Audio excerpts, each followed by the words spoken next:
The Biden-Harris administration has aided and abetted genocide. The argument they still deserve our vote is not only politically naive, but it's also built upon a bed of lies. We must show courage in this election and vote for a third party. This is not only morally the correct position, it's the only way to build long-term political leverage for American Muslims. This genocide was commissioned in Washington.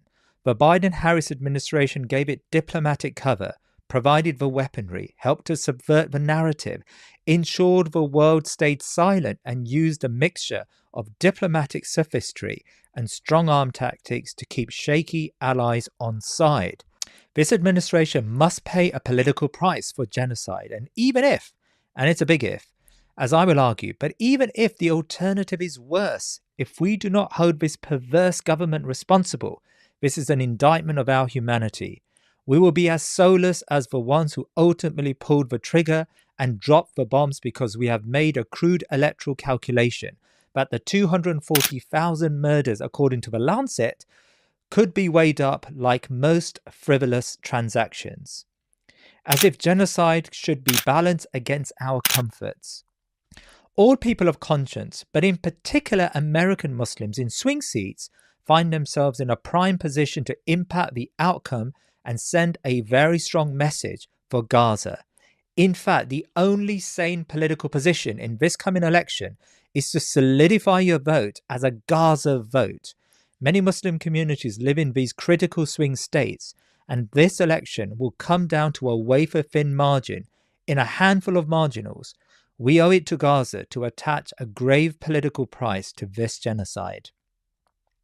Now, there are still those who are under the illusion that the Biden-Harris administration is a mere bystander in the slaughter that is Gaza, and so assign a misplaced benignity to their actions.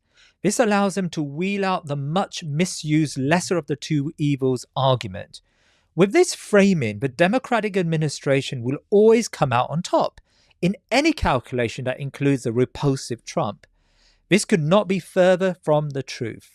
Far from being inert, the Biden-Harris administration collaborated with Israel from the very start to perpetuate this genocide. They are partners in this slaughter, willing accessories. Washington, which was long ago captured by special interests that work against the ordinary American, worked diligently with the Israeli war machine, punctuating their complicity with slight tickles of distaste for the most extreme excesses of Netanyahu. When these light words of censure were not taken seriously, they refused to utilize their armory, their enormous armory of political, economic, and material leverage to rein in this war machine, even when they were warned at the earlier stages that the result would be a humanitarian catastrophe which would violate international law. Instead, this administration drew imaginary red lines that blew away in the dust. Biden and Harris have provided every single weapon the Israelis require to prosecute this slaughter, releasing billions in military aid. They have vetoed every UN resolution that called for a ceasefire, even ones worded with the most placid language.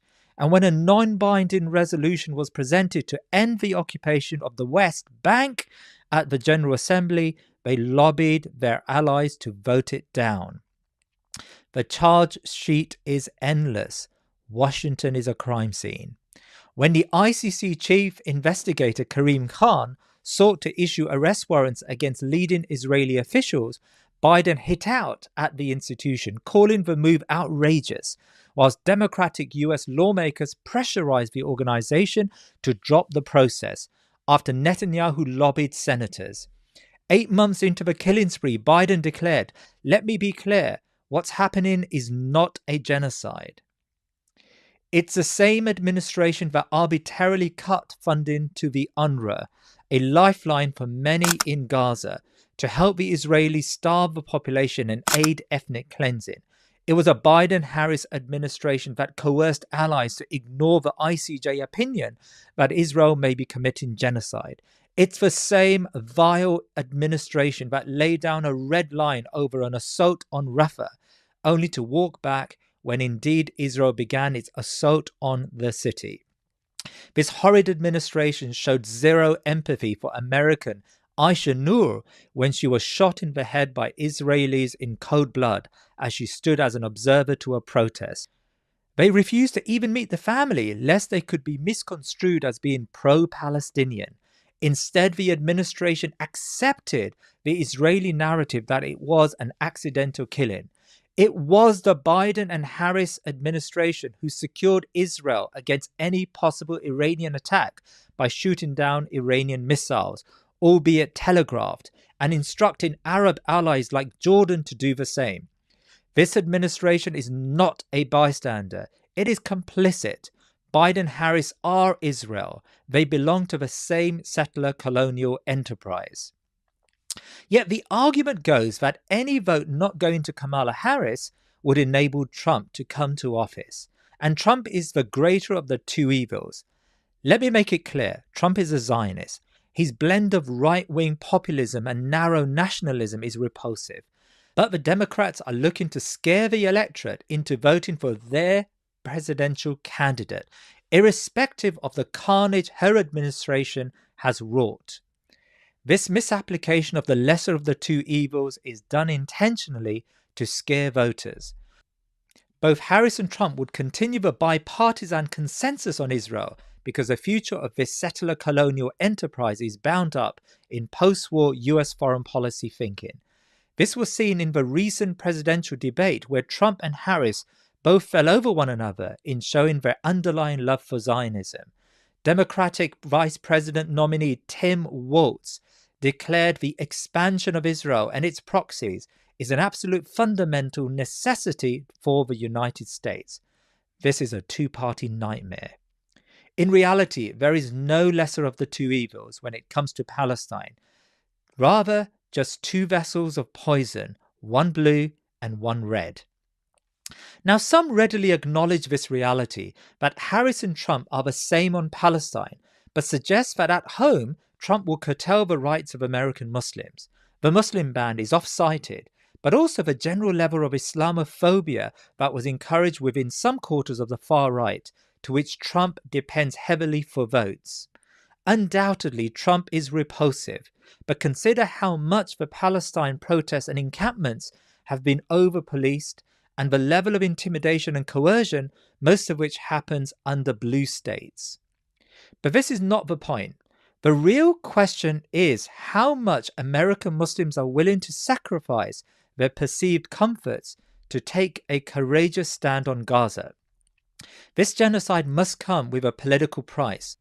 Otherwise, it sends to future administrations the message that no matter what you do to the Ummah, Muslims in America will always vote for self-interest over ummatic solidarity. In reality, it's not who wins. In a two-party system where there is a consensus on Israel, you will not immediately solicit a radical change in policy on Gaza. It is really about how they lose. American Muslims are in a unique position because many concentrations of voters happen to reside in the few swing states that will determine the outcome of this election. States like Michigan, Pennsylvania, and Georgia are hanging in the balance. They are too close to call, and every vote counts. That is why the Democrats are pulling out all the stops to win back Muslim voters. A Muslim bloc traditionally voted Democrat can make the difference if they unite under a third-party candidate. Now, a significant number of prominent imams, including Dr. Omar Suleiman and Dr. Yasser Qadi, have signed a joint letter saying just this, that a vote for Harris is a vote for genocide. This is the most astute strategy, because if after a genocide Muslims are willing to forgive and forget and return to the party responsible, our vote will remain worthless. The strategy is the first step to showing the weight of the Muslim vote. It attaches a real price to our politics. At the moment, promises of a seat at the table are enough to capture the attention of some within our community who have lacked the political insight for decades, jumping from one presidential candidate to another, all of whom disappoint at home and murder abroad. Yet we still return for more gruel. as if doing the same thing over and over again would produce different results. It also matters because the power solicited by AIPAC, the Israel lobby that dominates Washington, they have pumped money into pro-Israeli candidates of both parties. The power of the lobby would be severely undermined if Harris and a host of preferred Zionist-backed congressional candidates lost because of the Gaza vote. That's why AIPAC brashly claimed that 99% of all candidates backed by the group win. Being pro-Israel is both good policy and good politics, they brashly declare. And this is the political objective we should aim at, challenging this lobby's strength through tactical voting.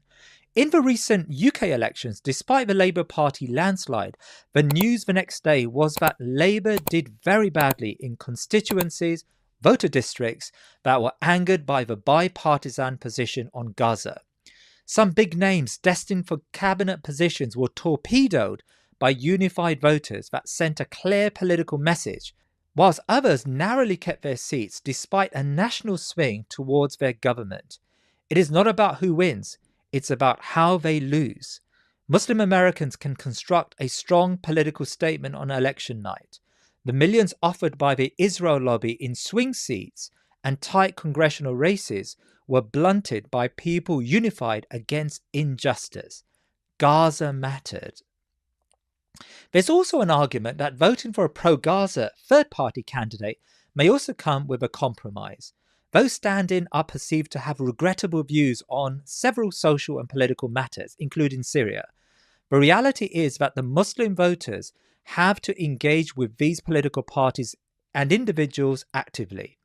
Already Jill Stein has clarified or shifted on Syria, but because these parties and candidates are never going to win, their aim is to bank Muslim and conscientious votes behind one candidate so that the political objective to show the power of the Gaza vote can be realized. You are not responsible for the program of government in a two-party system that is not designed to bring a third party to power, at least not in one election. You will not make Gaza the political call if votes are diffused between many political parties. The Muslim community leaders have to quickly decide on who this third party candidate will be.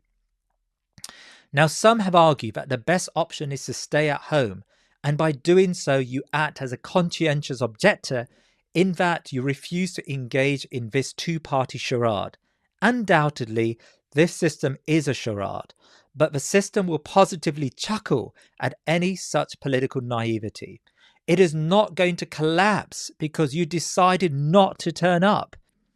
It will happily chug along on the most minimum of turnouts, as it has. More importantly, your denunciation based on Gaza would not be registered effectively. Indeed, there has to be a broader outreach to denounce the systemic problems of Washington. But in the little time available, we should not let the perfect be the enemy of the good.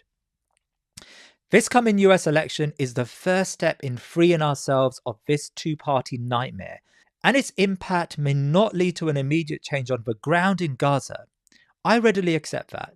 Rather, it will dent the very system, this duopoly, that has added a silencer to Israeli firepower.